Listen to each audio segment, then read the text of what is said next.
દીકરો કઈ હતું નહીં ને જીવન દીકરો ગયો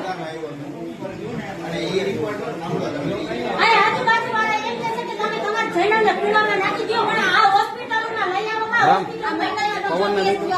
આ મહિનાના બીજો કેસ થયો આ દીકરો વયો ગયા મહિનામાં બીજો કેસ થયો ક્યાંનો તમારો ન્યાય છે આ કોકના જીવનાને ખેલવાડ કરો છો તમે બધાય રૂપિયા ખખેરી દીધા અમારે એક દીકરા 30,000 રૂપિયા લીધા તો માણસ વગરનું બાય માણસ કોઈને બાપ નથી એને કોઈ કમાવાનું નથી તો તમે ક્યાં નાખશો કમાઈને આ તમે એકે ભાવ સુખી નહીં થાવ એક રૂપિયો ખાવાનો ને મારો દીકરો ગયો એકે જેટલા ચાપ નાખે એકે ભોગ એકે સુખી નહીં થાવ એમાં ઓલી નસડી તો હાવ નહીં ઓલી ચશ્મા વાળી તો હાવ નહીં ક્યાંનો ન્યાય તમારો બધાયનો મારો દીકરો ગયો ભગવાન મમ્મી